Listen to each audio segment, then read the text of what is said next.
过了3个月，一天我正在看病，我的桌子对面坐的是写药方的王姓学生，桌子的两端是2个病人的座位，右边的病家诊了病之后，接着看左边的一个，以免浪费起坐时间。这时突然来了一个病家，穿得破破烂烂，很不像样。他坐定之后就对我说：“你且慢看病，我有事和你商量。”因此左边的一个女病家也只好暂时等候。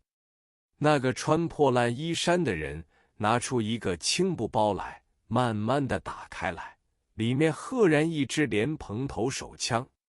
我一看这枪，心中一惊，只见左边的女病家已吓晕了。我还竭力镇静，语气平和地问他有什么要求。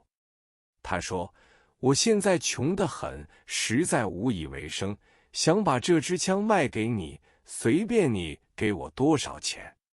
我心想，这分明是来敲竹杠，幸亏我座位后面挂着4幅的照片，我这时只能扯谎，指着那张照片说：“我只是待诊的学生，这张照片才是真的陈医生，所以我不能做主。”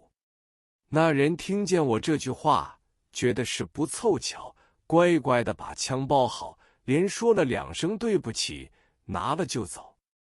这时我的学生已目瞪口呆，惊惶得不知所措，见我很轻松地把这人送走，那位女病家才安定下来。我说，所谓通权达变，这时候是不得不扯一次谎了。又过了10几天，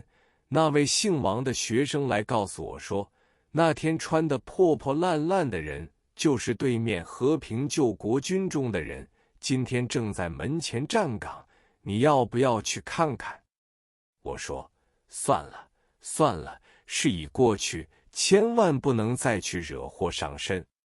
我写这段文字，就是说明沦陷区中的乡民和市民过的生活便是如此。伪造鸦片害人害己，以前我讲过，盛佑安主持弘济善堂，包销沦陷区鸦片烟，历有年所。后来京汪伪政府再三交涉，将经销鸦片的权益转移到汪政府手中，岂知这时已经接近8年抗战的末期。向来所有的烟土都由华北热河运来，由军人押运。天津到浦口的一条极长的津浦铁路，中段让游击队把铁轨掘了起来，丢在江里，工兵在白天修好，晚间就又会让游击队拆了，几乎有1里长的路轨完全拆掉。因此津浦路的客货车中段，客人还可以步行一段，军人只是抢运军火，而所有的鸦片烟本来是军方委托盛佑安主理，此时既已转给了汪政府，他们也不再热心去管，因此苏、浙、皖3省的鸦片烟来源中断。别的地方我不知道，只知道上海的烟民白饭可以不吃，但是黑饭是一天也少不了的。这时不但烟价飞涨，而且到处买不到。沦陷期中，烟馆公开设立，鸦片可以在家中冠冕堂皇地吸，因此烟民的数目增添了10倍以上。鸦片中断之后，这班人叫苦连天，惶惶然不可终日，而且所有吗啡、白粉、红丸之类都要用热河土来提炼，于是无论想吸什么毒品，到了这时都已濒于绝境。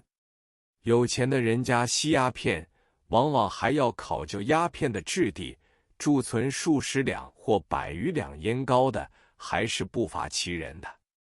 穷苦的吸毒者往往买一天吸一天，或是当，或是借，或是抢，非过瘾不可，否则的话吊起瘾来比死都难受。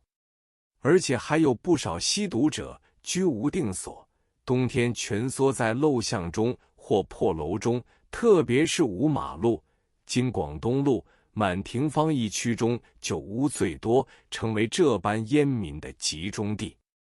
但是烟民最怕寒风冷雨，不要说大雪纷飞的日子，只要一到冬天，经过几个小时的寒冻，烟民便会冻死。这种鹿岛诗一天总有100数十句。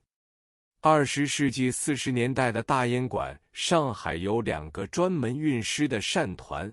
一个叫做蒲善山庄，一个叫做同仁府元堂。工部局出了钱，限定这2个善团要在上午9时之前将所有的尸体运至郊外。有一部分人还买得到鸦片烟。本来鸦片烟都有一种香味，但到了这时，烧出来的烟泡却是一种臭味，臭得令人眼鼻，因为这样的鸦片已变了质。有一帮南方人专门贩卖烟土，范围很广，几乎世世代代操此业。这帮人只有2种本领，一种是开小鸦档，一种是制假鸦片。因为诊务的关系，我时常出诊到这帮人家中。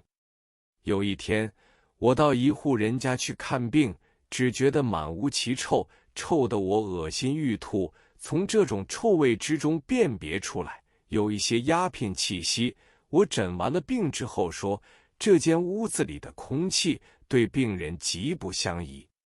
那位主人同我本来就很熟，他说，这也瞒不了你，我们一向以制作鸦片烟膏为业，现在烟土来源断绝，因此改制鸦片烟的代用品，制成之后一包一包一样可以出售，要的人还是你抢我夺。